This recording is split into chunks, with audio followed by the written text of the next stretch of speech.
Right. um,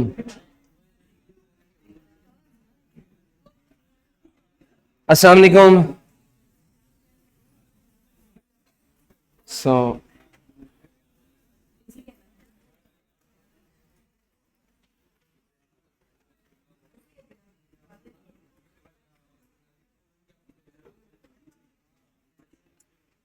अच्छा बेटा,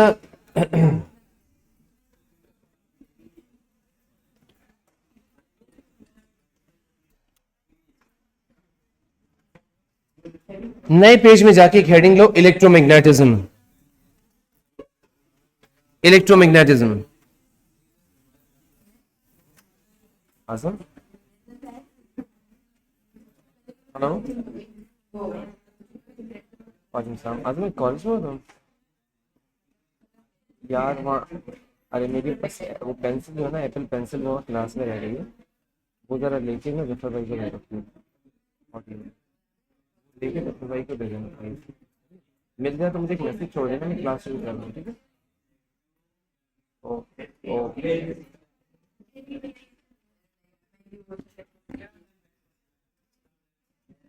alright. तो बेटा,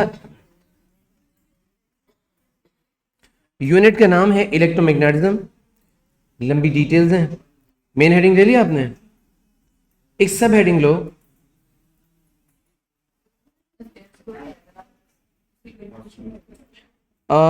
कंटिन्यूएशन तो है बेटा, लेकिन नया यूनिट है।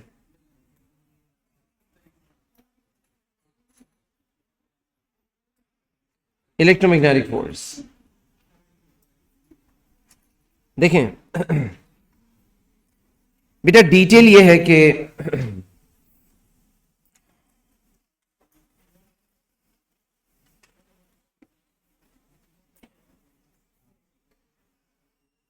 ये जो बॉक्स मैंने बनाया, ये कोई मैग्नेटिक फील्ड है। इस मैग्नेटिक फील्ड को हम एक्सटर्नल मैग्नेटिक फील्ड कहेंगे। इसमें एक यूनिफॉर्मिटी ऑफ इफेक्ट है, यूनिफॉर्म इलेक्ट्रिक फील्ड है, और ये क्रॉस शो कर रहे हैं कि इसकी डायरेक्शन है, किधर है direction? into the plane of this paper, into the plane of the screen,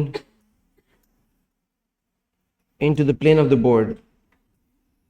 So magnetic lines uniformity से स्प्रेड हुई हुई हैं, और एक चार्ज पार्टिकल है जो बाहर की तरफ से फ्रॉम आउटसाइड, ये चार्ज पार्टिकल पॉजिटिव है मेरी एग्जांपल में, और ये पार्टिकल चार्ज इसका Q है, और इसको फायर किया है, ड्रिफ्ट किया है, इसकी वेलोसिटी है v। ये पार्टिकल ट्रेवल करता हुआ जा रहा है।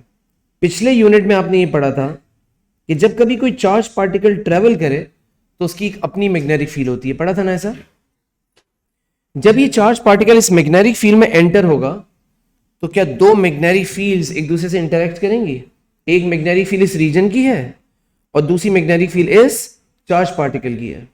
चार्ज पार्टिकल की फील्ड को बना लेते हैं, सिर्फ वैसे बनाना नहीं होता कि उसकी फील्ड कुछ इस तरह से इसको सराउंड कर रही होगी। जब ये चार्ज पार्टिकल इस एक्सटर्नल मैग्नेटिक फील्ड में एंटर होगा तो इसके ऊपर लगनी चाहिए एक फोर्स, और उसकी वजह है दो फील्ड्स की इंटरैक्शन। जब ये पार्टिकल पहुंचेगा बिल्कुल एंट्री पॉइंट पे, बिल्कुल स्टार्ट में यहां पे, और इसकी वेलोसिटी बिगिनिंग में, अभी तो जस्ट एंटर हुआ है ना, इसकी वेलोसिटी बिल्कुल स्ट्रेट थी जैसे एंटर हुआ था। इसके ऊपर इलेक्ट्रोमैग्नेटिक फोर्स, सॉरी, इसके ऊपर मैग्नेटिक फील्ड की जो फोर्स है, जिसको हम इलेक्ट्रोमैग्नेटिक फोर्स कहेंगे, वो लग रही होगी परपेंडिकुलर। ये फोर्स, वजह इस फोर्स की है interaction of the two fields, और इसकी डायरेक्शन ऑफ द फोर्स जो है वो परपेंडिकुलर टू वेलोसिटी भी है और perpendicular to magnetic field lines भी है। देखो इस पिक्चर में गौर से, चार्ज पार्टिकल के ट्रेवल का डायरेक्शन किधर है? Towards right. फोर्स किधर है? अपवर्ड्स। तो फोर्स और वेलोसिटी परपेंडिकुलर है। अब मैग्नेटिक फील्ड के लिए चेक करो, मैग्नेटिक फील्ड किधर है? Into the plane. और फोर्स किधर है? Vertically up. क्या हम कह सकते हैं ये दो भी परपेंडिकुलर हैं? इसका मीनिंग है this force is perpendicular to both velocity and magnetic field की डायरेक्शन। पार्टिकल के ऊपर आप खुद सोचें, अगर किसी पार्टिकल के ऊपर फोर्स ऐसे लगे किसी ऑब्जेक्ट पे, जैसे ऐसी एग्जांपल बना रहा हूँ, एक ऑब्जेक्ट है वो ट्रैवल कर रहा था, इसके ऊपर एक फोर्स लगती है इसी डायरेक्शन में जो ट्रैवल की डायरेक्शन थी, तो क्या अफेक्ट होगा, स्पीड या डायरेक्शन? स्पीड इंक्रीज हो जाएगी ना, स्पीड। और अगर यही फोर्स ऐसे लग रही होती तो स्पीड डिक्रीज हो जाती, डायरेक्शन को कुछ नहीं होने वाला था। लेकिन इस दफा फोर्स है परपेंडिकुलर टू वेलोसिटी, ये फोर्स इस पार्टिकल की सिर्फ डायरेक्शन ऑफ ट्रैवल को अफेक्ट करेगा और पार्टिकल अपनी ओरिजिनल डायरेक्शन से चलते चलते बेंड करने लग जाएगा। ये पार्टिकल थोड़ा सा बेंड करेगा, जैसे इंस्टेड ऑफ स्ट्रेट इसने ट्रैवल किया कुछ ऐसे। एक मोमेंट के बाद पार्टिकल का नया वेलोसिटी, जैसे एक एक सेकंड के बाद ऑब्जर्व कर रहे हैं हम, पार्टिकल की नई वेलोसिटी इस डायरेक्शन में। अब जो फोर्स लगनी चाहिए electromagnetic force, it is perpendicular to this new direction of travel. हम कह सकते हैं फोर्स परपेंडिकुलर होने की वजह से डायरेक्शन फर्दर चेंज होगी। ये पार्टिकल के ऊपर फोर्स लगा, इसने अपनी डायरेक्शन को फर्दर चेंज किया, क्योंकि ये force perpendicular to velocity will always change direction. After another 1 second particle has reached this distance, और अब इसकी वेलोसिटी अलोंग द ट्रैवल, इस तरह से along the tangent, force is perpendicular to this new direction of travel, तो ये इसकी direction को फर्दर चेंज करेगा। तो बेटा अगर ये फोर्स कांस्टेंट मैग्नीट्यूड के साथ मुस्तकिल लगती रहे तो हम कह सकते हैं इसकी डायरेक्शन में यूनिफॉर्मिटी के साथ चेंज आता रहेगा, लीनियरली चेंज होती रहेगी डायरेक्शन। यस और नो? और ऐसे में कोई भी ऑब्जेक्ट हो जिसकी डायरेक्शन ऑफ ट्रैवल में लीनियर चेंज आ रहा हो, तो हम कह सकते हैं उसका ट्रैवल सर्कुलर आर्क बनाएगा। और जैसे ही पार्टिकल फील्ड से बाहर आएगा, इस पार्टिकल में कोई फर्दर चेंज ऑफ डायरेक्शन नहीं होगा, ये सीधा निकल जाएगा यहां से। तो जितनी देर ये पार्टिकल मैग्नेटिक फील्ड में था, कहना ऐसे इसकी डायरेक्शन मुस्तकिल चेंज हो रही थी, and it was moving on a circular arc, right. इस फोर्स को हम कहते हैं electromagnetic force. The force which is exerted on a charged particle और on a current due to interaction between two magnetic fields, magnetic field of that region, external magnetic field, and induced magnetic field of the charged particle. अगर इस particle का charge negative होता तो particle इस तरफ जा रहा होता। तो आपका सवाल ये होना चाहिए कि फोर्स किस किस वजह से रिवर्स हो जाएगी। 3 वजह से रिवर्स हो जाएगी। पार्टिकल का चार्ज पॉजिटिव से नेगेटिव हो जाए, force reversed. Magnetic field into the plane से आउट ऑफ द प्लेन हो जाए, फोर्स रिवर्स्ड। और इसके अलावा अगर फॉर एग्जांपल पार्टिकल आ रहा है टुवर्ड्स राइट, इसकी जगह आ रहा होता टुवर्ड्स लेफ्ट। तो 3 चीजें मैंने बोली हैं, पार्टिकल का चार्ज, पार्टिकल का डायरेक्शन ऑफ ट्रैवल और मैग्नेटिक फील्ड की लाइंस। अगर इन 3 में से कोई एक ऑपोजिट हो जाए तो फोर्स की डायरेक्शन भी ऑपोजिट। और अगर एक साथ इनमें से 2 ऑपोजिट हो जाएं तो फील्ड की फोर्स की डायरेक्शन वापस से सेम। मिसाल में magnetic field out of the plane की बजाय इनटू द प्लेन की बजाय आउट ऑफ द प्लेन हो जाए तो फोर्स डाउनवर्ड हो जाएगी। लेकिन अगर साथ साथ में ये चार्ज पार्टिकल पॉजिटिव की जगह नेगेटिव हो जाए तो फोर्स वापस से अपवर्ड्स। तो हम लिखते हैं एक नोट इसके लिए जल्दी जल्दी से। डायग्राम अभी नहीं बनाना बेटा, अभी नोट्स बनाओ। ऐसा लिखो कि when a charged particle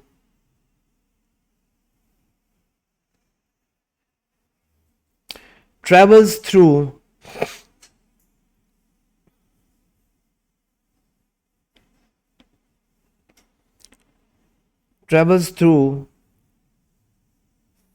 a uniform magnetic field,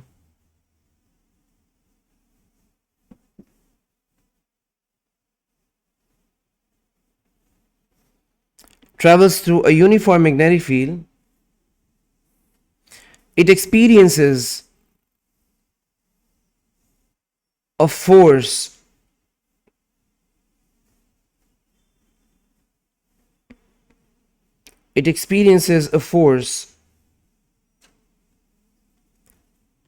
due to the interaction between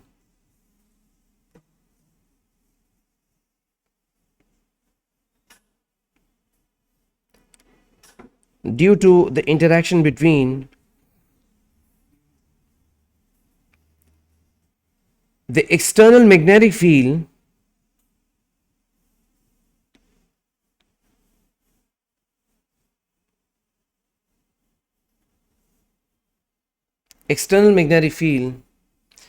and the induced magnetic field of the moving charge. And the induced magnetic field of the moving charge.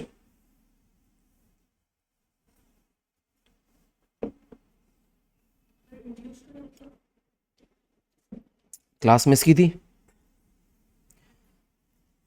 Charge particle या current जो magnetic field produce करते हैं हम उसको induced कहते हैं. Temporary होती है वो जब तक चार्ज पार्टिकल मूविंग है.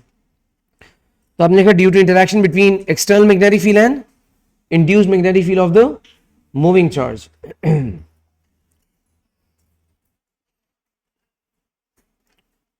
known as the electromagnetic force.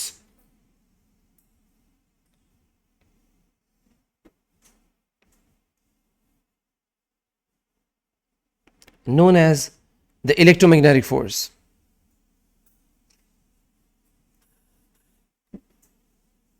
Right? मेरा अगला स्टेप, इस फोर्स की खास बातें क्या हैं? पहली बात यह कि ये फोर्स मैग्नेटिक फील्ड पे जिसमें एंटर हुआ है पार्टिकल, और पार्टिकल की वेलोसिटी पे हमेशा परपेंडिकुलर होती है. तो मैग्नेटिक फील्ड पे परपेंडिकुलर होना तो ऐसा कुछ फैक्ट तो है, उसका कोई कॉन्सिक्वेंस नहीं है. यानी फोर्स मैग्नेटिक फील्ड पे परपेंडिकुलर है.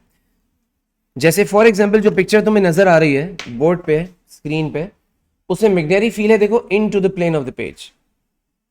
मुस्तकिल ऐसी है, into the plane of the page.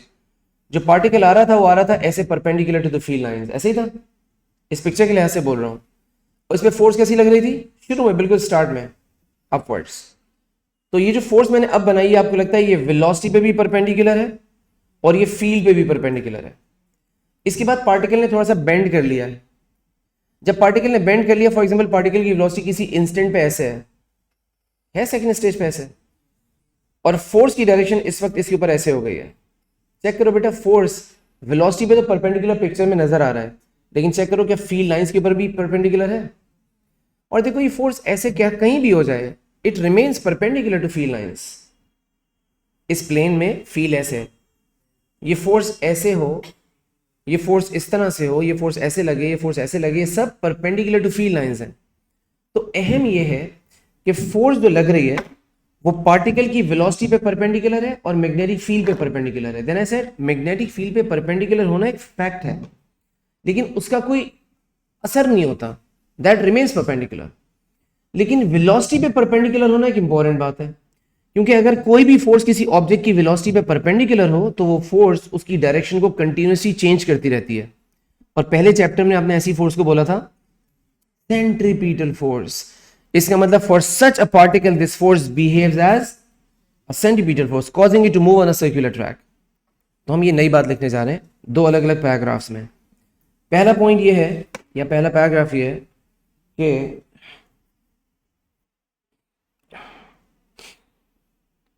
the electromagnetic force is always directed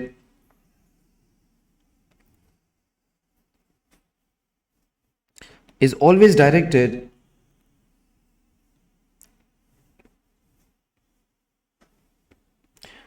perpendicular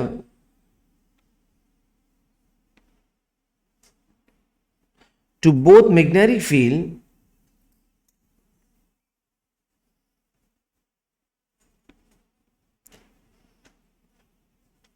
and velocity of particle.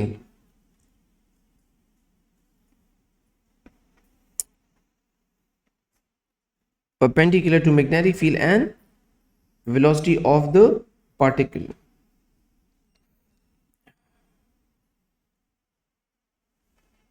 बेटा वेलोसिटी ऑफ पार्टिकल का मतलब direction of travel of the particle. ठीक है. अब हम अगली बात लिखने जा रहे हैं जो कॉन्सिक्वेंस की मैं बात कर रहा था कि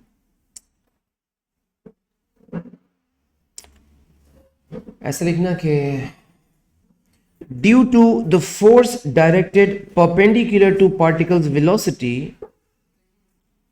अलग पॉइंट बनाओ तो बेहतर है. Due to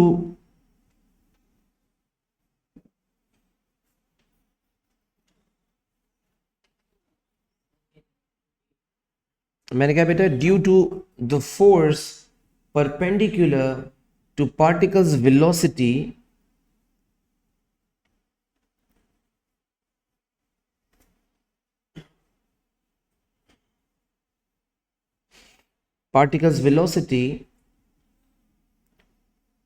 it causes a uniform change in direction of travel.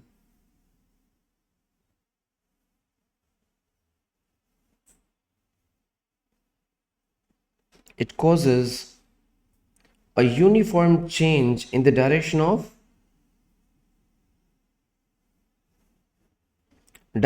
travel.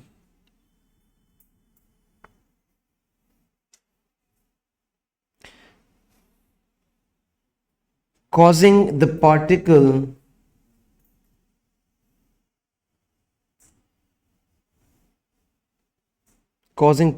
to move on a circular arc.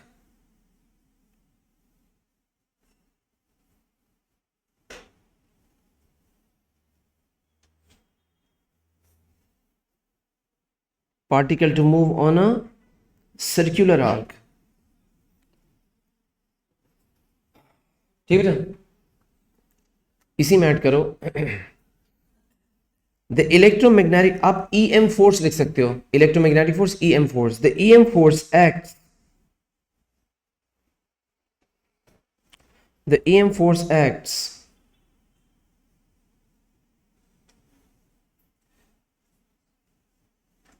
as the centripetal force.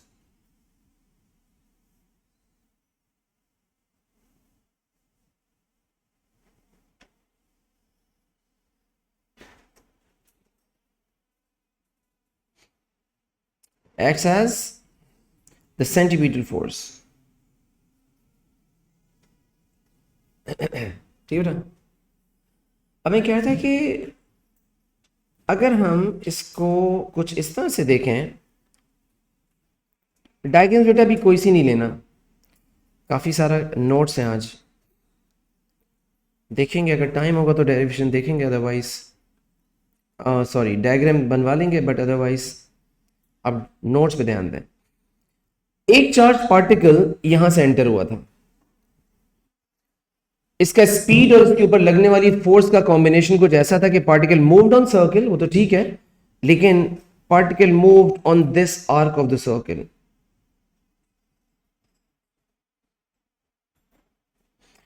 और इस पार्टिकल ने यहां से लीव किया. सो क्या मैं कह सकता हूं पार्टिकल ने जिस स्पीड से एंटर किया था v, उसी स्पीड से लीव करेगा, क्योंकि पार्टिकल में सिर्फ क्या चेंज हुआ है, डायरेक्शन ऑफ ट्रेवल. स्पीड तो चेंज ही कोई नहीं हुआ. स्पीड तो भाई उस वक्त चेंज होती है जब फोर्स अलोंग द ट्रेवल होती है, इन द डायरेक्शन ऑफ ट्रेवल या ऑपोजिट. अगर कोई और पार्टिकल जरा स्लोअर आ रहा होता या उसके ऊपर फोर्स की वैल्यू डिफरेंट होती, तो हम कह सकते हैं उसका आर्क भी फिर डिफरेंट ही होता सर्किल ही. अनदर पार्टिकल, मैं इसको v1 कह देता हूं, जो पहले बनाई है ना, that is for example v1 speed. Another particle travelling with another speed v2, ये पार्टिकल यहां से ट्रेवल करता हुआ आ रहा है फॉर एग्जांपल, और इसकी स्पीड फर्क है, आई am calling it v2 speed. क्या ये पॉसिबल है कि ये पार्टिकल कुछ ऐसे ट्रेवल करे? और क्या फर्क हुआ इस पार्टिकल के साथ, मतलब व्हाट इज डिफरेंट? हाँ, स्पीड डिफरेंट है, उसी वजह से फोर्स डिफरेंट है, मैग्नीट्यूड ऑफ फोर्स डिफरेंट है. और अगर कोई और पार्टिकल होता तो ये पॉसिबल है ना कि पार्टिकल कुछ ऐसे मूव करता. This is some particle with another speed. ऐसा है. आपके ख्याल में ज्यादा कितना बड़ा सर्कुलर आर्क पूरा हो सकता है? क्या कंप्लीट सर्किल हो सकता है? हो सकता है, चेक करते हैं. अच्छा, अभी इस लिहाज से तो गलत हो जाएगी, चलें इसको. अभी कंप्लीट सर्किल के लिए मैं कह रहा था कि अगर कोई पार्टिकल आता, उसके ऊपर फोर्स बहुत ज्यादा थी, उस पार्टिकल ने पूरा सर्किल घूमना शुरू कर दिया, किया, यहां पहुंचा तो क्या होगा? आउट. इसका मतलब कंप्लीट सर्किल तो नहीं हो पा रहा ना. मैक्सिमम कितना हो पा रहा है? आधा सर्किल, सेमी सर्किल. तो क्या ऐसा पॉसिबल है कि पार्टिकल को कंप्लीट सर्किल में ट्रैप कर लें हम फील्ड में? सिर्फ एक कंडीशन में हो सकता है, जब पार्टिकल को फायर ही अंदर की तरफ से करें, meaning some particle is fired from this point. अगर यहां से फायर होगा, फील्ड के अंदर से फायर होगा, तो जरूर पॉसिबल है कि उसका सर्किल पूरा हो जाए। वरना अगर कोई particle is entering from outside तो उसने बाहर निकलना ही है। Is that okay? This diagram shows particles entering at different speeds and they are following different circular tracks. अलग अलग सर्क्यूलर ट्रैक्स हैं क्योंकि उनकी स्पीड डिफरेंट है, क्योंकि उनके पर लगने वाली फोर्स डिफरेंट है। आपको वैसे पढ़ना नहीं है इसको, लेकिन स्पीड ज्यादा होगी तो पार्टिकल का सर्किल छोटा बनेगा। ठीक है, हो सकता है थोड़ी बात इस पे हो जाए, लेकिन वैसे आपके लिए जरूरी नहीं है। बस ये कि सर्कुलर आर्क के स्पीड डिफरेंट है तो फोर्स डिफरेंट है, तो सर्कुलर आर्क का रेडियस भी डिफरेंट है। आगे बढ़ा जाए बेटा। अगली बात बच्चों ये है कि जरा इसको देख लेना, ये मैं जगह पड़ रही है कम तो मैं इसको हटा रहा हूँ डायग्राम का। ब्रिंग इट बैक, यहाँ से हटा रहा हूँ डायग्राम, जरूरत पड़ेगी तो वापस लेंगे। हमने जो भी पढ़ा है उसकी थोड़ी सी डिटेल यहाँ पे एक मैपिंग कर रहे हैं, कॉन्सेप्ट मैपिंग। भाई इलेक्ट्रोमैग्नेटिक फोर्स डिपेंडेंस किन फैक्टर्स पे है? किस वजह से फोर्स लगी है? दो मैग्नेटिक फील्ड ने इंटरैक्ट किया था, कौन कौन सी? एक एक्सटर्नल फील्ड थी उस रीजन की और एक थी induced mag field of the charge itself. इसका मतलब फोर्स की डिपेंडेंस इस फील्ड पे होगी, फोर्स की डिपेंडेंस इस फील्ड पे होगी। लेकिन खुद ये फील्ड दो फैक्टर्स पे डिपेंड करती है, आप जानते हैं। एक होता है पार्टिकल का चार्ज और दूसरा क्या होता है? पार्टिकल की वेलोसिटी, पार्टिकल से स्पीड कह लेते हैं। तो पार्टिकल के चार्ज को हम यूजुअली शो किया करते हैं Q से और स्पीड को V से। इसका मतलब बेटा यहां से देखना, इस मैप से मैं ये समझाना चाह रहा हूं कि फोर्स का डिपेंडेंस हो गया तीन फैक्टर्स पे। पार्टिकल की मैग्नेटिक फील्ड की स्ट्रेंथ जहां वो एंटर कर रहा है, पार्टिकल का चार्ज जो वो लेके जा रहा है, प्रोटॉन है, अल्फा पार्टिकल है या कोई आयन है, और उसकी स्पीड जिस स्पीड से वो एंटर किया है। तो इन सब फैक्टर्स को याद करने के लिए मैं एक एक्सप्रेशन बता रहा हूं। एक्सप्रेशन ये है कि electromagnetic force on such a particle is equals to F equals to the force equals to Q representing what? V, the speed. And why not velocity? I'll tell you. B, the strength of that field जिसमें वो enter हुआ है. And there is sin theta. और मैंने v को speed इसलिए कह दिया कि मैंने एंगल को या डायरेक्शन को अलग से ट्रीट कर लिया है। तो यहां पे आपके पास चार फैक्टर्स हो गए। वो चार फैक्टर्स जो फोर्स को डिटरमिन करते हैं, कौन कौन? Charge, speed, strength of magnetic field and direction of travel. अब यहां से इस इक्वेशन से कितना समझ आता है कि इलेक्ट्रोमैग्नेटिक फोर्स चार फैक्टर्स पे डिपेंड करती है। अलग अलग याद करने की जरूरत नहीं, सिर्फ इक्वेशन याद कर लो। Q the charge, V the speed, B the strength of magnetic field and theta the angle। ये कौन सा एंगल है? पार्टिकल की वेलोसिटी का मैग्नेटिक फील्ड के साथ, राइट? इधर देखो जरा, इस वक्त पार्टिकल की वेलोसिटी का एंगल मैग्नेटिक फील्ड के साथ क्या है? 90 डिग्री। वो देखो ना बेटा, पार्टिकल में दिखाया भी था स्टार्ट में, field into the plane of the page है और पार्टिकल यहां से आ रहा है, क्या डायरेक्शन है? 90 डिग्री। साइन थीटा की वैल्यू बच्चों को याद होगा कि साइन थीटा की वैल्यू 0 होती है अगर एंगल 0 हो जाए। कुछ याद है आपको? मैं लिखता हूं अगर याद नहीं आता तो। Sine theta is 0 when theta equals to 0। Sine theta is 0 when theta equals 180। ऐसा है बच्चों। And sine theta is maximum, sine theta की मैक्सिमम वैल्यू क्या है? 1। कब? When theta equals to 90। क्या इस बात को लेके कह सकते हैं हमें बहुत सारी क्लैरिटी आ रही है कि फोर्स का मैग्नीट्यूड चार्ज पे, स्पीड पे, मैग्नेटिक फील्ड की स्ट्रेंथ पे डिपेंड करता है और थीटा पे डिपेंड करता है। जब कभी भी कोई पार्टिकल किसी मैग्नेटिक फील्ड में परपेंडिकुलर एंटर करेगा तो फोर्स मैक्सिमम होगी, और अगर कोई चार्ज पार्टिकल किसी मैग्नेटिक फील्ड की लाइंस के साथ पैरेलल चले तो उसके ऊपर फोर्स की वैल्यू 0 है। फॉर एग्जाम्पल इस पिक्चर में जो दिख रही थी अभी आपको, मैं दोबारा दिखा देता हूं दिस पिक्चर। इसमें फील्ड की डायरेक्शन क्या है बेटा? Into the plane. मेरी तरफ देखो, into the plane. This black pen shows field की डायरेक्शन इनटू द प्लेन। अगर कोई पार्टिकल इसके साथ साथ पैरेलल आता है, इसके साथ साथ पैरेलल आता है, तो उसका एंगल क्या बनेगा? 0। मैग्नेटिक फील्ड लाइन का और वेलोसिटी का क्या एंगल है? 0। तो फॉर्मूला सजेस्ट कि फोर्स 0 होगी। अगर कोई पार्टिकल उल्टा आ रहा है, अब क्या एंगल है इनके दरमियान में? 180 degree. Field lines into the plane है, पार्टिकल की velocity out of the plane है, क्या एंगल बना बेटा? 180 डिग्री। और 180 डिग्री के ऊपर भी फॉर्मूला सजेस्ट, ये बात में मुश्किल हो रही है कि ये 180 डिग्री है, दो चीजें एक दूसरे के ऑपोजिट डायरेक्शन में है, what's the angle between them?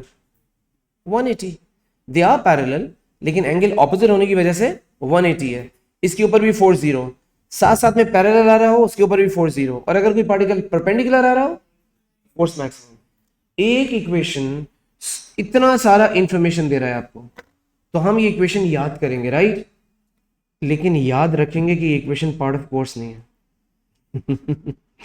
ये equation tells you everything about force, the size, the direction, everything, लेकिन ये साथ साथ में बताता है कि फॉर्मूला पार्ट ऑफ कोर्स नहीं है। लेकिन याद करने से बच्चों, बहुत सारा याद करने से बच रहे हो।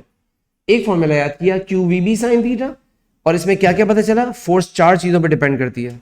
साथ में ये कि फोर्स जीरो होती है अगर थीटा जीरो, फोर्स जीरो होगी अगर थीटा 180 है, और फोर्स मैक्सिमम होगी अगर थीटा 90 है। Is that okay? बी है मैग्नेटिक फील्ड की स्ट्रेंथ। सो अब मैं चाहूंगा बच्चों से कि मेरी जितनी सारी बात हो गई है उसके लिए आपको चाहिए, हाँ जी, थीटा 0 90 180, मैं वर्ड्स में लिखवा देता हूं, और मैंने यहां को थोड़ी सी हेल्प दी है। एक मिनट देखो जरा, इस पिक्चर को देखो।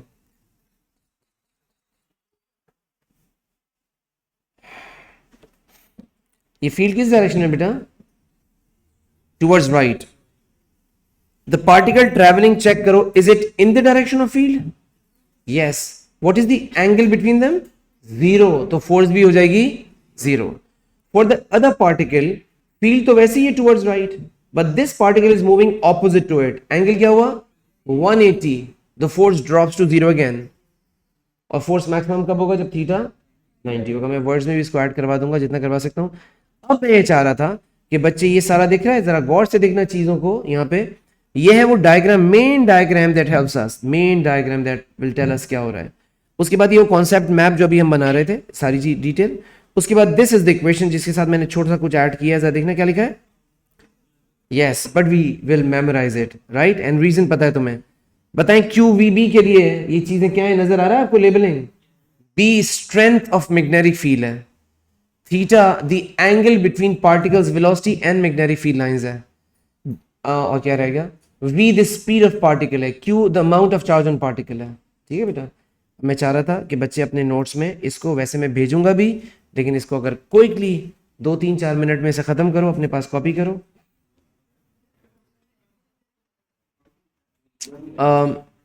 अभी करने जा रहे हैं बात उस पर।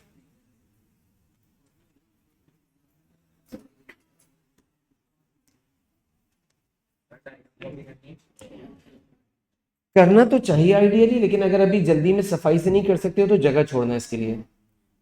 ये सब नोट में आना चाहिए, इसमें से कुछ सरप्लस नहीं है, सब कुछ रिक्वायर्ड है।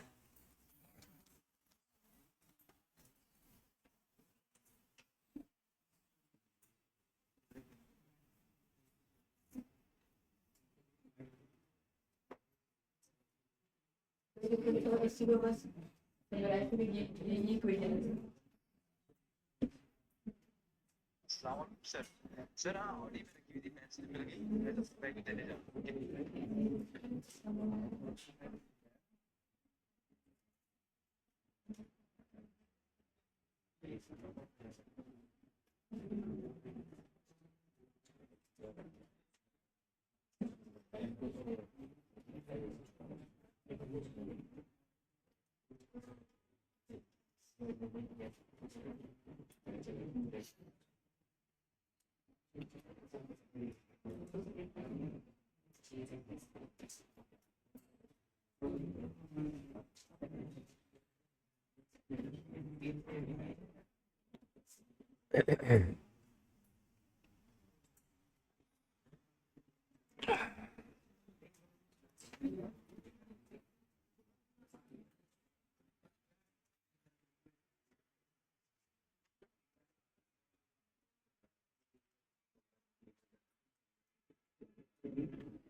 Done.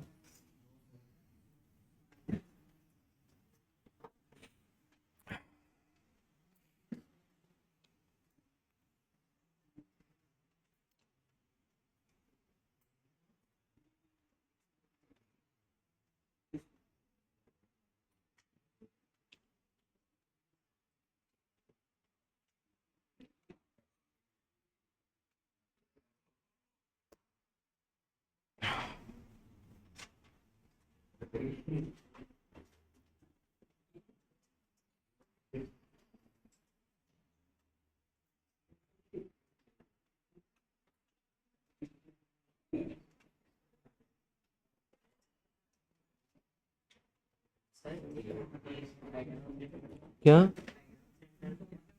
मैं ये पूरा पीडीएफ सेंड करूंगा आपको। अगर कुछ इसमें से मिसिंग चीज़ है तो वो ज़रूर अपने पास ले लीजिएगा। मेरा डन है, अगली बात पे जाया जाए। Next lesson.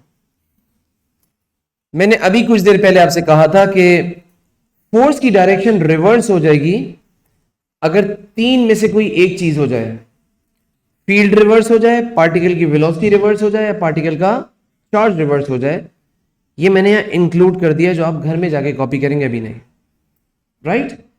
इसके बाद यहां एक डायग्राम सपोर्ट की और है, वो ये दिखा रही है कि फोर्स की डायरेक्शन ऑपोजिट हो रही है अगर पार्टिकल, बाकी सब सेम है। देखो फील्ड दोनों पार्टिकल्स के लिए, इन दोनों पार्टिकल्स के लिए फील्ड सेम है, इन दोनों पार्टिकल्स के लिए वेलोसिटी की डायरेक्शन, ट्रैवल की डायरेक्शन सेम है, लेकिन एक पॉजिटिव चार्ज है और एक नेगेटिव चार्ज है। तो एक पे फोर्स अपवर्ड्स है तो एक के ऊपर फोर्स। ठीक है? अगली बात ये थी कि ये भी डायग्राम यहां इंक्लूडेड है, जिसको आराम से बना लेना। यहां शो हो रहा है कि अलग अलग पार्टिकल्स जो हैं, यानी अलग अलग वेलोसिटी के पार्टिकल्स जो हैं, उनके ऊपर फोर्स का डायरेक्शन, फोर्स का मैग्नीट्यूड भी अलग अलग है। इस वजह से उनके जो कर्वेचर्स हैं वो भी फर्क है। ठीक? ये पूरा पेज है बेटा, लेकिन अभी इसमें नोट्स हम ऐड कर रहे हैं। अब थोड़ा ध्यान से सुनना पहले। मैं इनमें से कोई एक डायग्राम सामने कर देता हूं आपके। For example you see this one, और अब थोड़ा काम रोक के मेरी तरफ देखना बेटा। किसी मैग्नेटिक फील्ड में चार्ज पार्टिकल के ट्रेवल की वजह से उस पर जो फोर्स लगती है उसकी डायरेक्शन निकालने का हमारे पास एक रूल है। जैसे राइट हैंड ग्रिप रूल पढ़ा था, उसमें हम निकालते थे करंट के साथ मैग्नेटिक फील्ड की डायरेक्शन। वो था rule to find relative direction of current and induced magnetic field. अब फोर्स निकालने के लिए कि कोई चार्ज पार्टिकल फील्ड में से जा रहा है तो फोर्स कैसे निकालें? We have another rule, we call it Fleming's left hand rule. और उस रूल में पहले मुझे देख लेना, left hand, left left, okay. So left hand rule में जो फर्स्ट फिंगर है, यूं कैटापल्ट ऐसा बना लेना अपने हाथ से, जो फर्स्ट फिंगर है वो magnetic field, second finger middle finger direction of current या direction of moving charge particle. भाई अगर ये सिंगल पार्टिकल है तो डायरेक्शन ऑफ चार्ज कहेंगे, और अगर ये कोई करंट होता तो डायरेक्शन ऑफ करंट होता, कन्वेंशनल करंट। तो ये हो गया मैग्नेटिक फील्ड फर्स्ट फिंगर, ये हो गया direction of moving charge particle और डायरेक्शन ऑफ करंट। तो थंब शो करेगा डायरेक्शन ऑफ फोर्स, राइट। तो इस पिक्चर में आप जैसे बैठे हुए वैसे ट्राई करें कि मैग्नेटिक फील्ड है into the plane of the page, और करंट आ रहा है फ्रॉम लेफ्ट टू राइट ऐसे। तो फोर्स कहां पॉइंट कर रही है? अपवर्ड्स। दोबारा से, magnetic field is in, yes बिल्कुल सही है, ये सही है बिल्कुल। सो इस तरह से फोर्स लग रही है। और अगर इनमें से कोई एक चीज चेंज हो जाती है, फॉर एग्जाम्पल इधर ही देखते रहेगा अभी, अगर फॉर एग्जाम्पल पार्टिकल जैसे सी दिस वन, अगर पार्टिकल यहां से आ रहा था तो फोर्स है डायरेक्टेड अपवर्ड्स, और अगर पार्टिकल यहां से आ रहा है तो देखो सब सेम है, पार्टिकल की वेलोसिटी बदली है, तो आप इसको थोड़ा सा चेंज कर देंगे, फोर्स इधर है डाउनवर्ड्स, यस। तो ये है Fleming's left hand rule. How do we use it? To find the relative directions of electric current, magnetic field and the force on current, force on charge. Is that okay? तो एक line लिख लो अपने पास, that in order to find relative directions, in order to find relative directions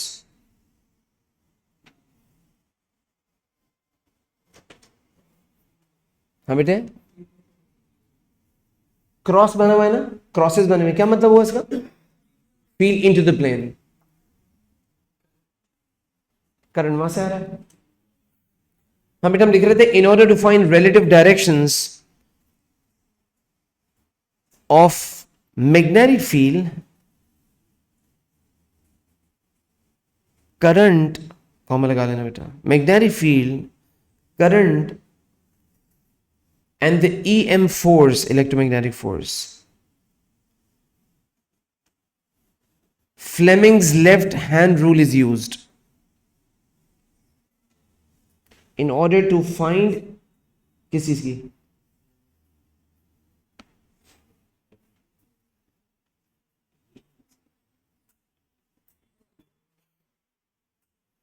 all right, Fleming's left hand rule in order to find the relative directions of current, magnetic field and electromagnetic force, EM force, Fleming's left hand rule is used. बेटा इस rule को आसान समझने के लिए, आसानी से समझने के लिए जरा चेक कीजिएगा, here this is the Fleming's rule, और इसमें the first finger is magnetic field की direction, the second one shows current की डायरेक्शन या पॉजिटिव पार्टिकल की direction, and thumb shows the direction of force. ठीक है, इसकी प्रैक्टिस के लिए बहुत ज्यादा मुश्किल नहीं होगी आपको, वैसे इसकी प्रैक्टिस के लिए ये शीट मैं आपके साथ शेयर करूंगा, जिसको आप कॉपी भी करेंगे, और ये छोटा सा वर्कशीट समझ लें इसको। ये दो पार्टिकल्स के लिए फोर्स बन रही है जो मैंने अभी आपसे वेरीफाई करवाया। अब हमें घर जाके आपको इसको देखना चाह रहे हो दोबारा?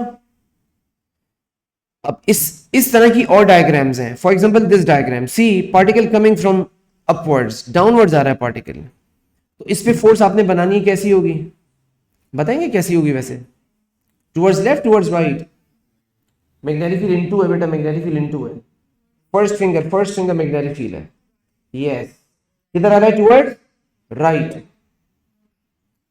अगर आप में से किसी को बहुत मुश्किल हो तो क्लास के बाद 2 मिनट रुक जाना, मैं सिखा दूंगा, कोई मसले वाली बात नहीं है। दूसरी बात, इसी तरह से आपके पास one particle coming from here, the other particle coming from this side, इनके लिए फोर्स आप बनाएंगे बिल्कुल इस पैटर्न के ऊपर कि जैसे अगर इस पार्टिकल पे यहां लग रही है फोर्स तो इट इज मूविंग हियर, और अगर इस पार्टिकल के ऊपर फोर्स टुवर्ड्स लेफ्ट लग रही है तो ऐसे। इसी तरीके से ये भी है। इसमें क्या मुख्तलिफ नजर आ रहा है आपको?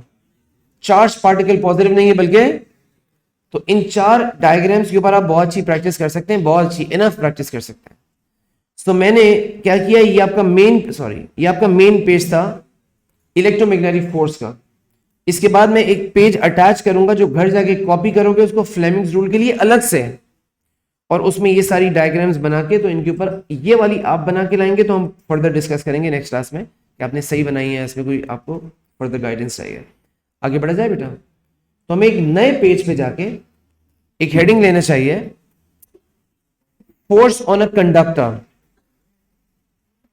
Force on a conductor.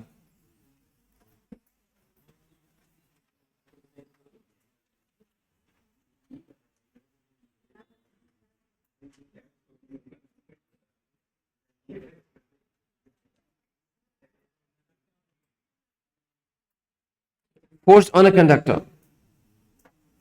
देखना बेटा, आइडिया बड़ा सिंपल सा है, फॉलो करना स्टार्ट से। बेटा ये मेरे पास एक कंडक्टिंग रॉड है, एक दफा में साथ आ जाना भाई। ये कंडक्टिंग रॉड है, कॉपर की रॉड फॉर एग्जांपल। इस कंडक्टिंग रॉड को हमारा प्लान है कि हम एक एक्सटर्नल सर्किट से कनेक्ट करने जा रहे हैं। एक ऐसा सर्किट चाहिए हमें जो हमें हमारी मर्जी का करंट ला के दे। तो आप बताएं हमारे सर्किट में क्या क्या कंपोनेंट्स डालें हम? We need current to flow, so what is needed? Battery. Okay, जो आप बताते हैं मैं ऐड करते जा रहा हूं। बैटरी आ गई, और क्या चाहिए? वायर तो कनेक्शन के लिए चाहिए, बैटरी के साथ कुछ और भी तो चाहिए बेटा। एमीटर चाहिए टू मेजर करंट, लगा देंगे। कुछ और चाहिए करंट को चेंज करने के लिए?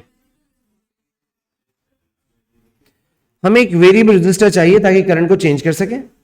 हमें एक एमीटर चाहिए ताकि करंट जो भी जा रहा है उसको मेजर कर सके।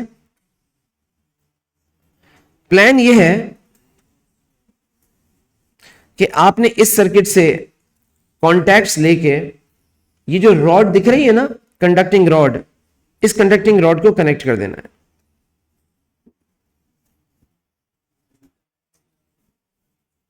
राइट? इसके बाद जो चार्ज पार्टिकल्स हैं उनकी मूवमेंट को केयरफुली देखो। कन्वेंशनली जब आप कहते हैं तो पार्टिकल्स, पॉजिटिव पार्टिकल्स टर्मिनल से निकलते हैं और इधर जाते हैं, यही होता है ना कन्वेंशनल करंट।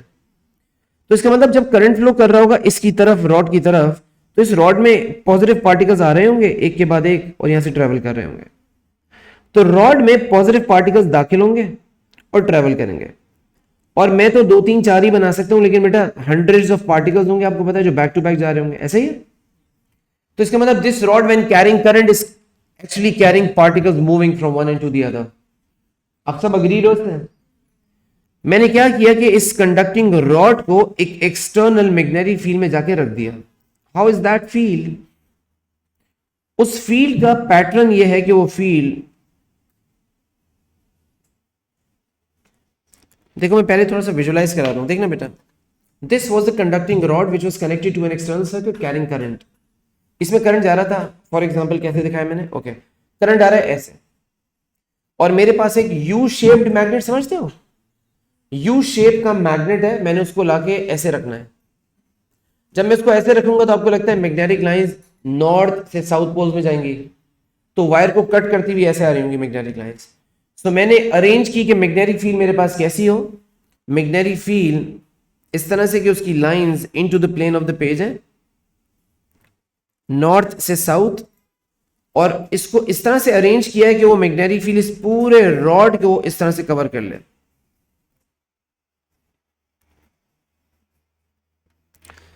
अच्छा, आपने अभी डिस्कस किया था मेरे साथ कि जब भी कोई चार्ज पार्टिकल किसी मैग्नेटिक फील्ड में से गुजर रहे होंगे तो उन पे फोर्स लगेगी, और Fleming's rule will tell us कि फोर्स कहां होगी।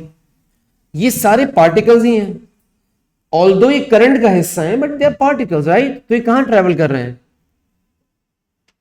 Towards right. और मैग्नेटिक फील्ड किधर है?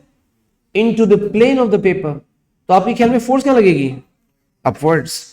तो ये जो सारे पार्टिकल्स हैं, एक नहीं, सब के सब, they will all will experience force. कैसे? जो पहला पार्टिकल है उसके ऊपर फोर्स लगेगी ऐसे, फिर इस पार्टिकल पे फोर्स लगेगी ऐसे, और इस पे लगेगी ऐसे। तो मैं तो बेटा 3-4 ही बना सकता हूं, लेकिन पूरे वायर के लिए सोचो, हंड्रेड्स ऑफ पार्टिकल्स हैं, they will all experience force. कहने से ये फोर्स तो फिर रॉड पे लग रही है, क्योंकि पार्टिकल किधर है? रॉड का पार्ट है, रॉड के अंदर है। तो इसका मीनिंग वो जो फोर्स पार्टिकल पे लगेगी, वो फोर्स एक्चुअली लगेगी रॉड के ऊपर। Yes no?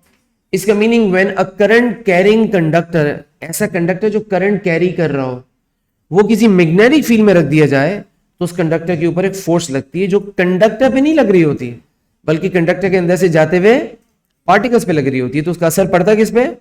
कंडक्टर पे। अगर ये फोर्स बहुत ज्यादा हो तो आपको लगता है कंडक्टर उठ जाएगा। फर्स्ट कर लो, this conductor was placed on the table. इसका कुछ ना कुछ वेट होगा ना, जिसने इसको टेबल पे रखा हुआ है। कुछ भी वेट है, फॉर एग्जाम्पल ये फोर्स लग रही है, इस फोर्स को बढ़ाने का इंतजाम कैसे करें? How to increase the force's size? Current को बढ़ाएं, है ना, या मैग्नेटिक फील्ड को स्ट्रॉन्गर कर दें। अगर मैं किसी भी तरह से करंट को, मैग्नेटिक फील्ड को स्ट्रॉन्ग करके फोर्स बढ़ाए जा रहा हूं, बढ़ाए जा रहा हूं, बढ़ाए जा रहा हूं, तो इवेंचुअली ये फोर्स वेट से ज्यादा हो जाएगी ना। जब ये वेट से ज्यादा हो जाएगी तो आपको लगता है ये रॉड ऊपर लिफ्ट कर जाएगी, मतलब लिफ्ट ऑफ द सर्फेस। तो हम उसे कहते हैं मैग्नेटिक लेविटेशन। आपने मैगलेव वर्ड सुना होगा ट्रेन्स के लिए, मैगलेव ट्रेन्स। वो मैग्नेटिक लेविटेशन है, लेविटेट करना, उड़ जाती है सर्फेस से। और रीजन क्या है? कि मैग्नेटिक फोर्स उनके वेट से ज्यादा हो जाती है। Is that okay? तो अभी तो सिर्फ इतना सीखना है इस पहले स्टेज पे कि किसी वायर के ऊपर भी फोर्स लगती है, और उस फोर्स की वजह वायर नहीं है, उस फोर्स की वजह वायर में जाता हुआ पार्टिकल है। जिसका मतलब करंट स्टॉप कर दें, वायर को कट लगा दें, सब खत्म, no such force acting. Is that okay? बात समझ आ गई है बेटा? अगर बहुत कम करंट होंगे और बहुत ज्यादा फोर्स होगी तो डिफरेंस पड़ सकता है, लेकिन आपके लिए नहीं। तो आप इसको इसी तरह से लें। तो बेटा यहां हमें इस तरह से करना चाहिए कि मैंने जो बात की उसकी अच्छी डायग्राम ये है। A conductor carrying current experiences force when placed in field and reason force on a charged particles। तो जल्दी से बच्चे नोट करें अपने पास, हेडिंग के नीचे नोट बनाएं।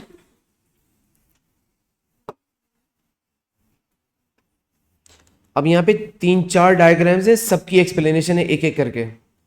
तो पहला डिफाइनिंग स्टेटमेंट लिखो कि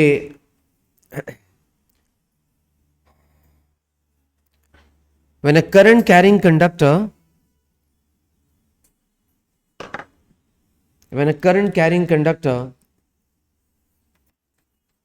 is placed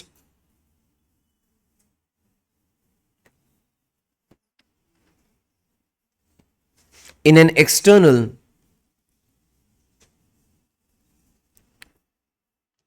magnetic field,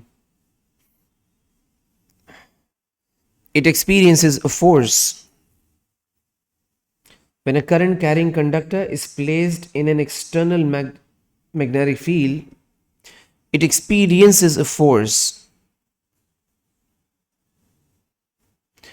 due to the force on moving charged particles, due to the force on moving charged particles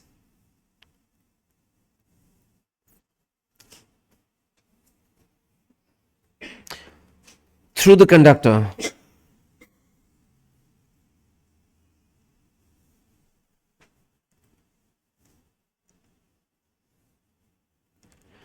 The magnitude of force depends upon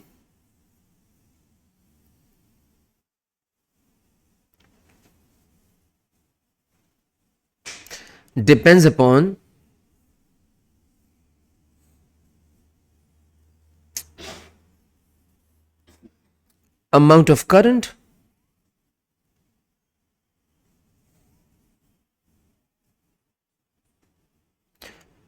strength of magnetic field,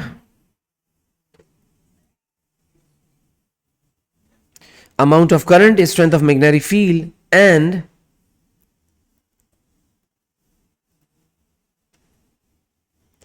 the length of conductor in the field, and the length of conductor in the field.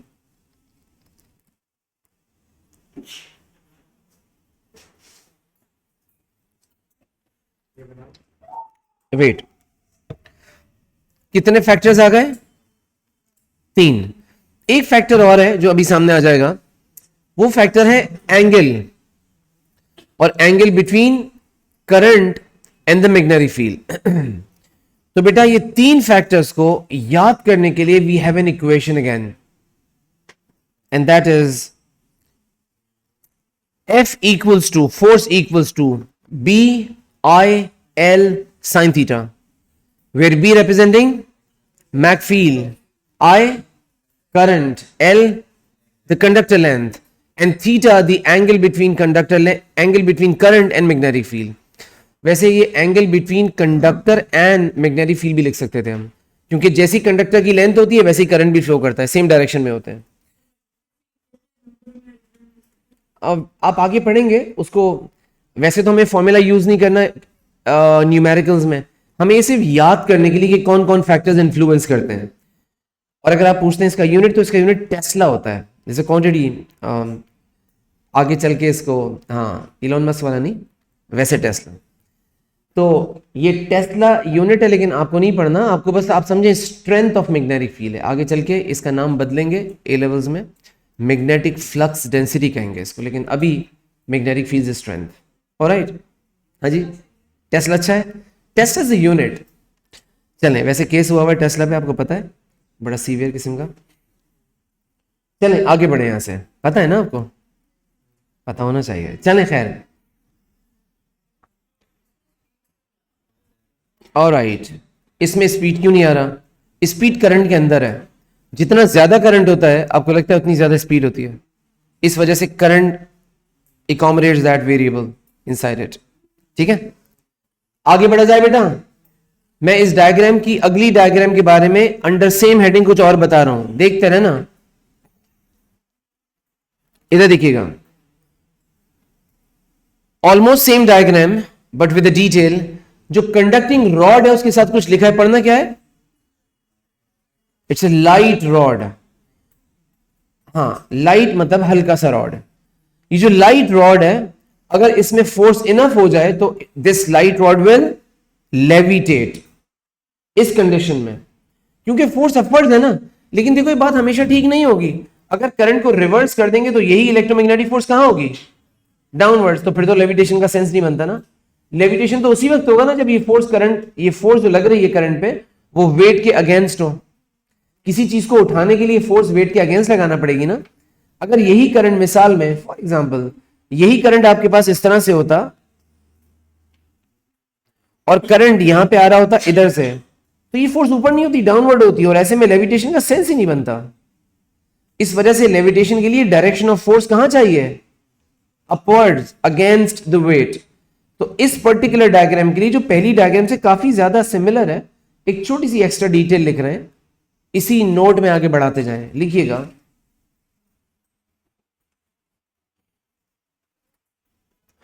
The electromagnetic force can cause levitation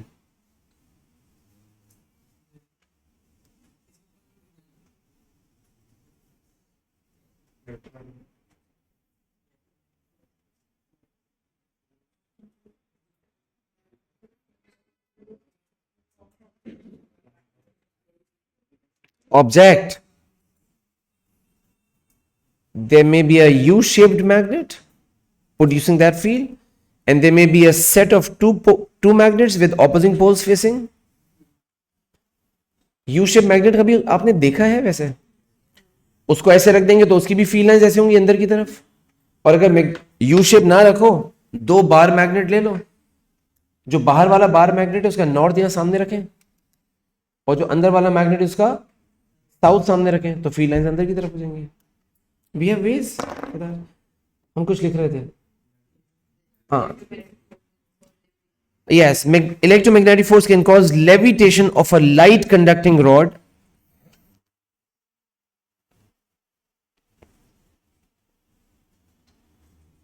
Light conducting rod, okay. मैंने कहा है कि electromagnetic force can cause levitation of a light conducting rod if electromagnetic force is greater than weight. If electromagnetic force is greater than weight.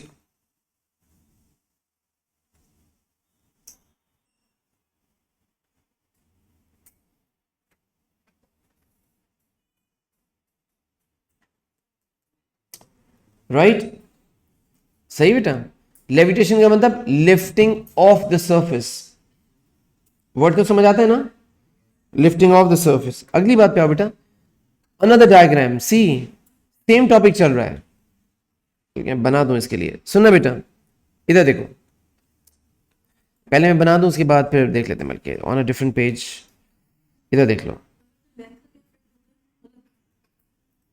ज्यादा length ज्यादा force, ज्यादा magnetic field ज्यादा force, ज्यादा current ज्यादा फोर्स, डायरेक्ट प्रोपोर्शन है सबका। देखिए बेटा, बेटा मैंने एक वायर लिया, उसको खींच के स्ट्रेच करके मैंने दो सपोर्ट्स के दरमियान में बांध दिया, जैसे गिटार की स्ट्रिंग होती है। यस, एक वायर को स्ट्रेच करके गिटार स्ट्रिंग की तरह मैंने बांध दिया है दो सपोर्ट्स के दरमियान में। और अब क्या किया कि एक सर्किट में एक वेरिएबल रेजिस्टर लगा के एक सप्लाई लगाने का प्लान है, और यहां एक एमीटर की वैसे ऐसा जरूरत अब नहीं है, और इसको लाके इस रिजिड सपोर्ट के साथ I am calling this X and Y के साथ अटैच कर दिया। अब जहन में रखना, बीच वाली जो एक्स और वाई के दरमियान में है ना, वो एक वायर है जो कि स्ट्रेच हुआ है। आपको पता है, इसको प्लग करेंगे तो क्या करेगा, गिटार की स्ट्रिंग की तरह वाइब्रेट करने लग जाएगा। अब जो सप्लाई आपने लगाई है वो सप्लाई डीसी नहीं है, इस दफा एसी सप्लाई का प्रिंसिपल यह है कि जाहिर current for the half cycle flow करेगा towards right, for the next half cycle उल्टा। इसका मीनिंग आपके पास करंट यहां फ्लो करेगा और अगले ही मोमेंट पे ये करंट उल्टा फ्लो करेगा। ऐसा है। हमारे पास जो एसी है स्टैंडर्ड, उसकी फ्रीक्वेंसी 50 है, 50 हर्ट्ज, तो एक सेकंड में 50 टाइम्स राइट लेफ्ट चेंज हो रहा होगा, ऐसे ही है, 50 साइकिल अ सेकंड। अब हमने क्या किया कि एक मैग्नेटिक फील्ड का इंतजाम किया। This magnetic field is directed into the plane of the page. अगर ये मैग्नेटिक फील्ड इस तरह से एक्ट कर रही है तो हम कह सकते हैं जब करंट टुवर्ड्स राइट होगा तो हमारे हिसाब से इस वायर के ऊपर एक फोर्स लगेगी जिसकी डायरेक्शन किधर होगी, अपवर्ड्स। Okay good, upwards. और जैसे ही अगले मोमेंट पे force of direction of current change होगा, डायरेक्शन ऑफ फोर्स भी। अगर करंट पीरियोडिकली बदल रहा है, रिपीटेडली ऑल्टरनेटली बदल रहा है, तो डायरेक्शन ऑफ फोर्स भी बदलेगी ना, तो वायर सुकून से रहेगा या वाइब्रेट करने लग जाएगा। इसे हम कहते हैं इलेक्ट्रोमैग्नेटिक वाइब्रेशन। इसका मतलब यही force can cause a wire to vibrate. और इस वाइब्रेशन की फ्रीक्वेंसी आपके ख्याल में कैसी होगी, एसी, हाँ 50, ओके, एसी की फ्रीक्वेंसी के बराबर, not always 50, is that okay. तो जो आपने सीखा उसके लिए डायग्राम चेक कर लो। एक वायर है stretched between two terminals, between 2 points x and y, current flowing as AC alternating, direction of current changes, मैंने वर्ड यूज किया ऑल्टरनेटली। पहली हाफ साइकिल में अगर टुवर्ड्स राइट है तो नेक्स्ट हाफ साइकिल में towards left, and this will cause vibration, क्योंकि force बदल रही है, upward downward upward downward upward downward, ऐसे ही। तो हम कह सकते हैं जो वाइब्रेशंस होंगी, वाइब्रेशंस उनका प्लेन मैग्नेटिक फील्ड के ऊपर परपेंडिकुलर होगा। मैं इस वायर में बताता हूं, वायर आप कैसा विजुअलाइज करें, कैसा वाइब्रेट करेगा। कहना इसे वायर ऐसा होगा, फिर ये वायर इस तरह से हो जाएगा और ये ऊपर नीचे चल रहा होगा, ऐसे ऊपर नीचे ऊपर नीचे। इस वाइब्रेशन के प्लेन को क्या, कैसा प्लेन है, कैसा प्लेन में वाइब्रेट कर रहा है, वर्टिकल प्लेन में। और मैग्नेटिक लाइंस कैसे हैं, इनटू द प्लेन। इसका मतलब magnetic electromagnetic vibrations magnetic field के ऊपर परपेंडिकुलर होती हैं, क्योंकि बेटा फोर्स परपेंडिकुलर होती है, कोई नई बात नहीं है इसमें। ठीक है, चलें जल्दी से इसके लिए 2 लाइंस लिखते हैं।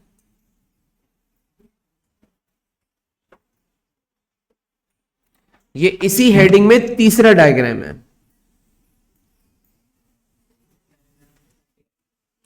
इसको कंटिन्यू कर दें, सपोर्ट की डायग्राम बाद में बना लीजिएगा। डायग्राम में जितना जरूरी काम है ना वो लिखा हुआ है मैंने। ठीक है, चलो बेटा लिखना जरा।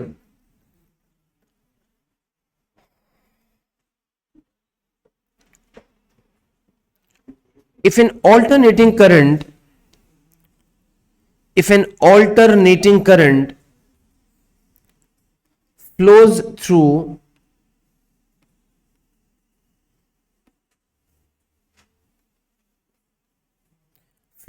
through a conductor placed in a magnetic field in a magnetic field,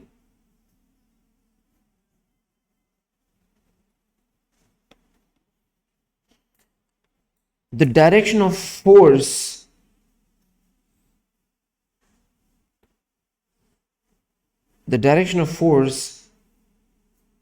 changes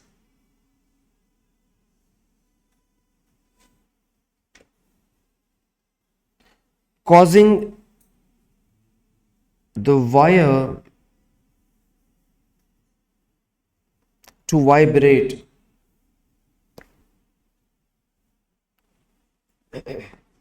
Anees, बेटा किसी बच्चे के पास कोई नोटबुक एक्स्ट्रा है? मुझे 1 मिनट के लिए चाहिए, जरा किसी बच्चे से लेके नोटबुक नहीं देता। आपने लिखा है causing the wire to vibrate. The frequency of vibration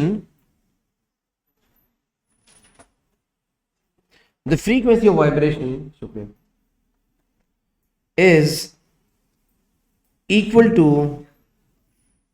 the frequency of AC. अच्छा, कुछ मिस हो गया? ओके, दोबारा मुझे बताना कहां से छोड़ा है।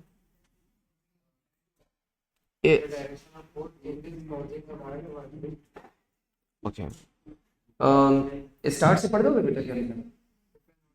current flows through a conductor placed in a magnetic field. The direction of force changes, causing the wire to vibrate. The frequency of vibration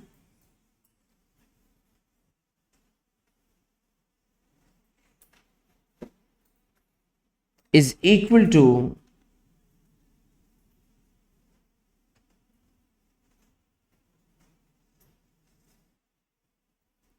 the frequency of vibration is equal to the frequency of AC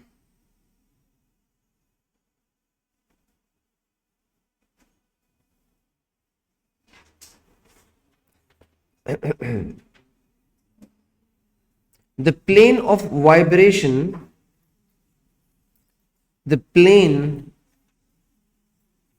vibration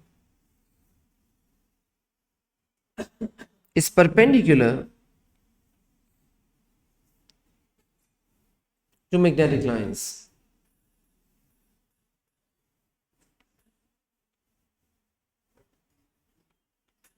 Perpendicular to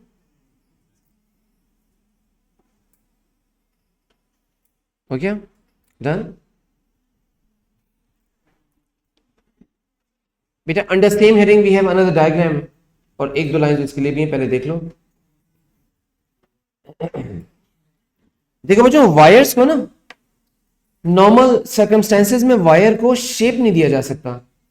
हमारे आसपास जो wires हैं वो तो पतले से होते हैं, शेप ही नहीं ले पाते वो तो, है ना। उनको शेप देने के लिए मैंने तो वायर्स शेप नहीं ले पाते, राइट, स्लैक हो जाते हैं, टेढ़े मेढ़े हो जाते हैं। तो अगर मुझे एक वायर को ऐसी शेप देनी है जो सामने नजर आ रही है आपको rectangle, a wire in a rectangular shape, तो या तो मुझे कोई रेक्टेंगल हार्ड ऑब्जेक्ट चाहिए, उस पर वायर लपेट दूंगा मैं। जैसे एक रेक्टेंगुलर पीस ऑफ वुड हो फॉर एग्जांपल, उस पर लपेट दो वायर, फिर तो शेप ले लेगा। या फिर वायर ही स्टिफ हो, मोटा हो, जो शेप ले सके।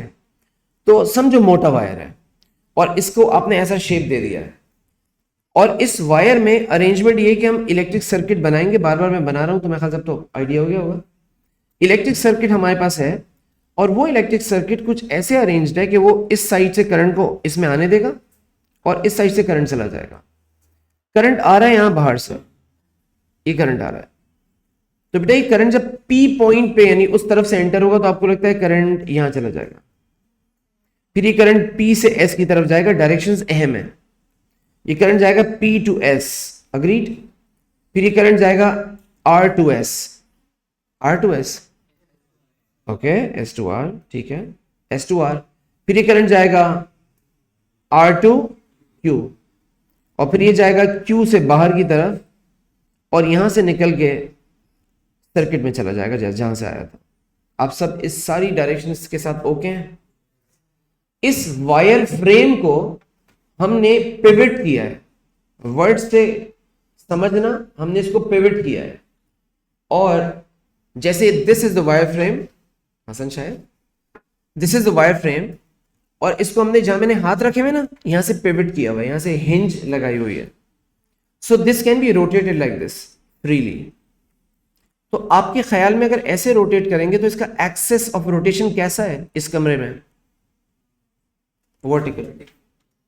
और अगर मैं इसको ही ऐसे रोटेट करवाता होता तो इसका एक्सेस कैसा है? तो फिलहाल मैंने वर्टिकल रखा है इसका प्लेन, एक्सेस का एक्सेस ऑफ रोटेशन ऐसे रोटेट करवाने के लिए। तो it is free to rotate like this, ठीक है। सो ये मैंने बना दिया, इसका एक्सेस पहले अच्छी तरह विजुअलाइज कर लो। You get this?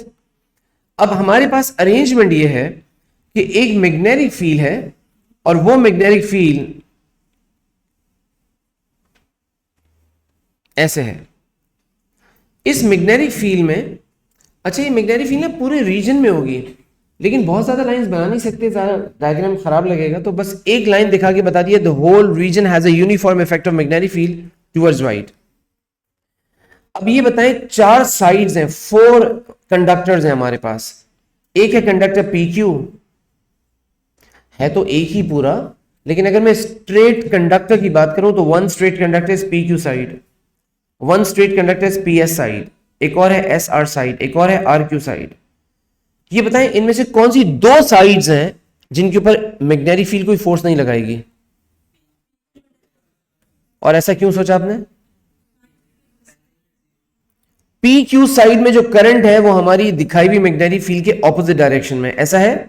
What is the angle between this flow of current and this magnetic field? 180। और 180 के ऊपर फोर्स की वैल्यू, जो ऐसा साइड है इसमें करंट ऐसे फ्लो कर रहा है, राइट? इसमें एंगल क्या है? 0। ये जो पीएस साइड है, पीएस साइड, इसमें करंट डाउनवर्ड जा रहा है। तो क्या मैं कह सकता हूं कि हमारा जो एक्सप्रेशन है जो है F equals to BIL sine theta, आसान याद करने के लिए बिल साइन थीटा, और आसानी से याद हो जाएगा। क्या हम कह सकते हैं कि इसमें आपके पास दिस सजेस्ट्स कि हमारे पास 4 में से 2 साइड्स पे तो फोर्स होनी नहीं चाहिए, और वो 2 साइड्स हैं ये वाली साइड और ये वाली साइड। अब जो 2 बाकी साइड्स हैं उन पे मैक्सिमम फोर्स होनी चाहिए।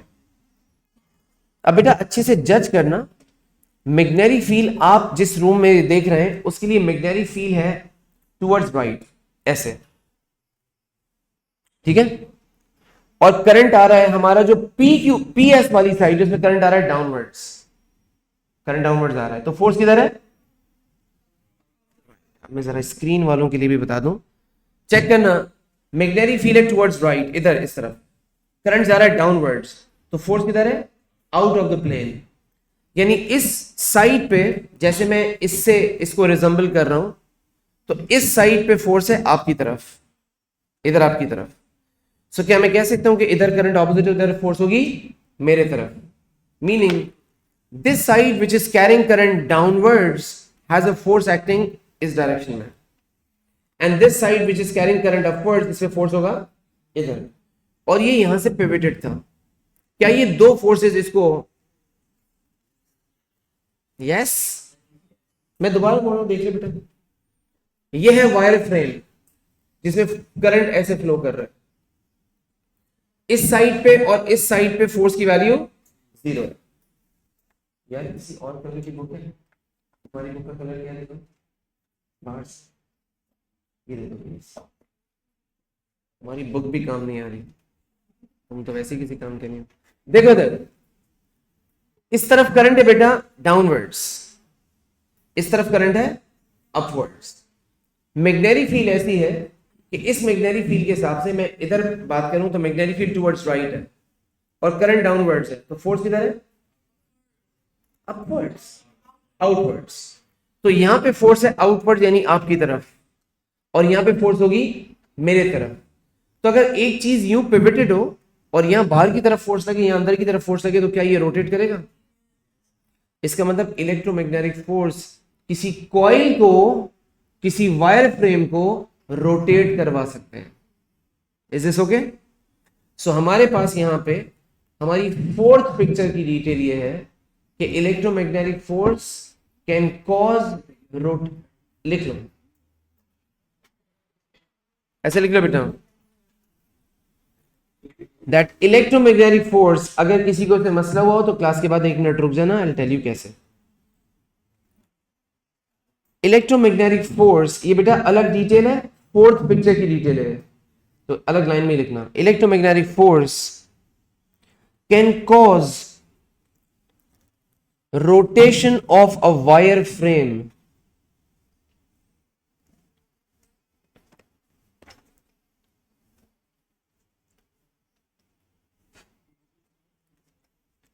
कैन कॉज, आपके ख्याल में स्पीड ऑफ रोटेशन किन किन चीजों पर डिपेंड करनी चाहिए? बिल्कुल सामने रखी हुई चीजें। क्या हम कह सकते हैं वो करंट पे डिपेंड करेगा, वो मैग्नेटिक फील्ड की स्ट्रेंथ पे डिपेंड करेगा, और लेंथ लिखा हुआ है, क्या मैं कह सकता हूं वो एरिया ऑफ द फ्रेम के ऊपर डिपेंड करेगा? फ्रेम का जितना बड़ा एरिया होगा आपको लगता है उतना बड़ा लेंथ होगा साइड्स का। तो हमारे पास यहां पे इसको बेहतर कर देते हैं कि this speed of rotation depends upon I the current, be the magnetic field, and A the area of the coil. इस जगह का पहचान यस बहुत अच्छी जगह नहीं है वैसे, चलें लिखें, सही है, लिखो लिखो लिखो कि the speed of rotation depends upon, the speed of rotation depends upon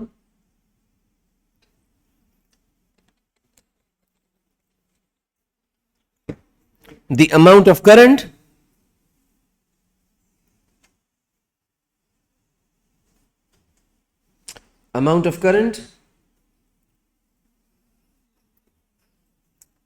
और फॉर्मूला लगा दो बेटा, strength of mag field, strength of mag field, magnetic field, and area of the wire frame.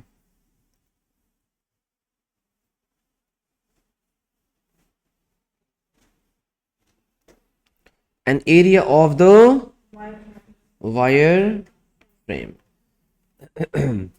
चलो बेटा, अभी स्टॉप दिस हियर, इसको continue करेंगे। मैं नोट्स डायग्राम भेज रहा हूं,